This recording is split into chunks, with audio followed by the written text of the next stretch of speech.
Hey, hello everyone, how are you all today? So yes, in the last class we were discussing about the potential opportunities, and today we'll be discussing about the external threats which a company can face. Okay, तो अभी तक हमने discuss किया internal strength, weakness और external opportunity के बारे में. आज हम डिस्कस करेंगे external threats of the company कि ऐसी कौन सी चीजें हो सकती है जो एक नेगेटिव इम्पैक्ट ला सकती हैं इन अ कंपनी. ओके, तो अब ये सारी चीजें हो सकती है जो कंपनी को एक नेगेटिव दिशा में आगे लेके जा सकता है, जिसकी वजह से कंपनी को प्रॉब्लम्स हो सकती हैं. The first is likely entry of potential new competitors. अगर मार्केट में नए कॉम्पिटिटर्स आएंगे तो उससे आपको बहुत बड़ा नुकसान हो सकता है, because your sales would be half, आपके प्रॉफिट्स कम हो जाएंगे. कॉम्पिटिटर ज्यादा कल को फेमस हो गया, you can even wipe out from the business. तो कई बार ऐसा हो सकता है कि कंपटीशन की वजह से आपको मार्केट से पूरी तरह से निकलना भी पड़ सकता है, and competition can have a very adverse effect on your sales, your profit and sometimes even the existence of the company. कई बार ऐसा होता है कि कंपटीशन इतना यू कैन से रैपिड होता है या इतना इफेक्टिव होता है कि उसकी वजह से आपको अपनी कंपनी को मार्केट से निकालना भी पड़ता है. So that can be a worst case scenario जब आपको ऑर्गेनाइजेशन से या मार्केट से निकलना पड़े. ठीक है. The next is loss of sales. Yes, जो भी सब्स्टिट्यूट प्रोडक्ट्स हैं या जो भी कॉम्पिटिटर्स हैं वो आपको ऑफकोर्स अच्छा कंपटीशन देंगे और आपके प्रॉफिट्स को लेस करेंगे, आपके सेल्स को लेस करेंगे. That would be a potential loss जो हो ही सकता है. Mounting competition from new internet startup companies pursuing e commerce strategies. Yes, जैसे कि आप लोग जानते हैं मोस्टली लोग आजकल ई कॉमर्स प्रेफर करते हैं या ऐसे प्रोडक्ट्स प्रेफर करते हैं जो होम डिलीवरी प्रोवाइड करते हैं, and most of the people they provide home delivery for free. Correct. तो ऐसे लोग अगर मार्केट में आते हैं with new startup internet based और e commerce based, it will give you a heavy competition to the existing firms. तो अगर आपका बिजनेस है जिसका कॉम्पिटिटर आ रहा है मार्केट में और जो ई कॉमर्स लेकर आ रहा है, वो आपको एक पोटेंशियल थ्रेड की तरह देखना चाहिए. आपको देखना चाहिए कि भाई उससे आपको आगे क्या क्या प्रॉब्लम हो सकती है, और उसके लिए आपको अपनी कंपनी को पहले ही तैयार रखना पड़ेगा, वरना your company would bound to make losses होंगे ही होंगे, ये मान के चलेगा. तो इसलिए आपको पहले ही प्रिपरेशन करनी पड़ेगी उसके लिए.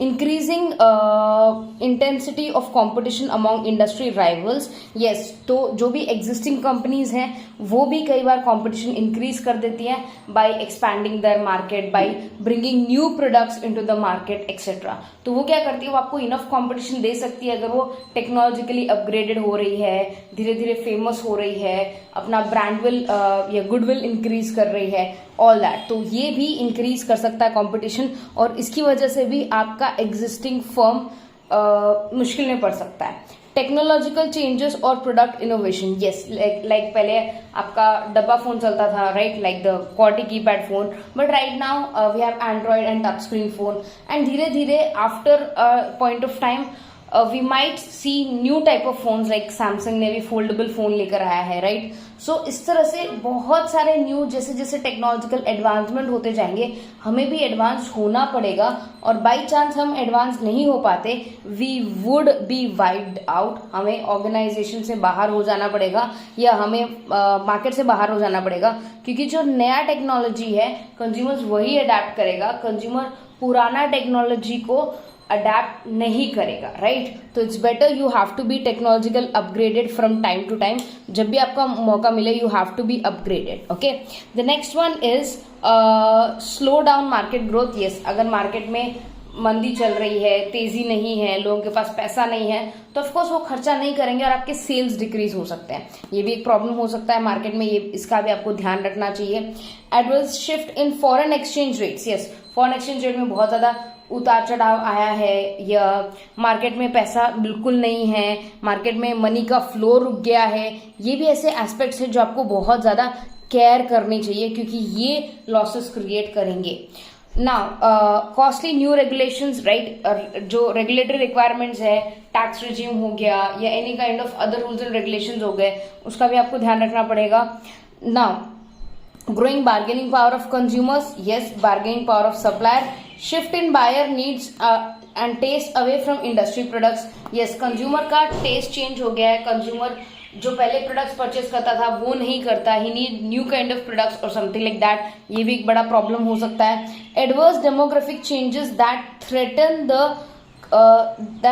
To curtail demand for firms product. तो कुछ डेमोग्राफिक चेंजेस आए, कुछ पॉपुलेशन में चेंजेस आए हैं, पॉपुलेशन में शिफ्ट हुआ है, या ज्यादातर लोग अभी रूरल से अर्बन पॉपुलेशन में जा रहे हैं. ऐसा कुछ ड्रास्टिक चेंज जो शायद हम नहीं देख पाए, जिसकी वजह से डिमांड में ड्रास्टिक शिफ्ट आया और हम उसके लिए प्रिपेयर नहीं है. अगर ऐसा सिचुएशन होता है तो ऑफकोर्स कंपनी को बहुत नुकसान होगा.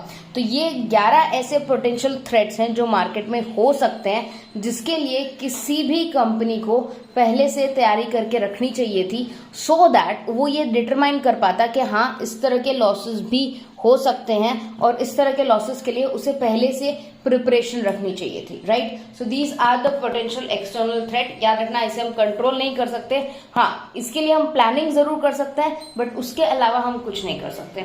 सो इस लेक्चर के साथ we have done internal strength and weakness, external threats and opportunities. तो ये रहा हमारा final, you can say summary बोल सकती हूँ, points of summary. Right. Strength, weakness, opportunity, threat. Strength और वीकनेस इंटरनल होती है, अपॉर्चुनिटी और थ्रेट एक्सटर्नल होता है. स्ट्रेंथ और अपॉर्चुनिटीज आर पॉजिटिव चीजें जिसके जैसे कंपनी ग्रो करती है, कंपनी बिजनेस करती है, कंपनी प्रॉफिट्स कमा सकती है.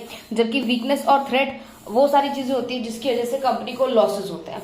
स्ट्रेंथ में आ सकता है technical superiority, skills of people, financial stability, market leadership, goodwill and image, best distribution network. ये आपके स्ट्रेंथ बन सकते हैं. ठीक है. और अपॉर्चुनिटीज हो सकती है नया market segment, technological changes, improve buyer and supplier relationships. Right. ये दोनों चीजें आपके लिए बहुत ज्यादा बेनिफिशियल साबित हो सकती हैं, बट ऑफकोर्स नुकसान भी हो सकता है वीकनेस की वजह से.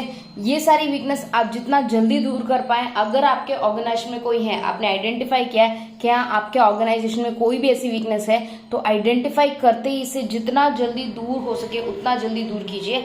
लाइक फाइनेंशियल अनस्टेबिलिटी है, सो bring more finance. Marketing skills को इंप्रूव कीजिए, ब्रांड इमेज को इंप्रूव कीजिए, facilities, it can be physical facilities, technological facilities, उसको इंप्रूव कीजिए, और मैनेजमेंट कैपेबिलिटीज को भी इंक्रीज कीजिए. ये वीकनेस आपकी कंपनी को कई बार डुबा सकती है. Last is threat. Yes, threat को आपको आइडेंटिफाई करना पड़ेगा और मैनेज भी करना पड़ेगा. Slow market growth, entry of competitors, adverse changes in government policy, bargaining powers of buyers and suppliers. अगर ये सब होता है तो आपको अगर पहले ही आइडेंटिफाई कर लेते हो तो इसके लिए you have to keep good planning. You have to manage this in first hand before it makes the situation worse. Situation worse होने से पहले आपको इसको क्या करना पड़ेगा, मैनेज करना पड़ेगा. So this was all about स्वॉट, strength, weakness, opportunity, threat. Next class में जब हम मिलेंगे तब हम टॉस मैट्रिक्स करेंगे. टॉस मैट्रिक्स हेंस सर ने दिया है, हाइंस सर ने, तो इसको हम डिटेल में नेक्स्ट क्लास में करेंगे. I hope this lecture was very beneficial to you. Take good care of yourself, study hard. Bye everyone.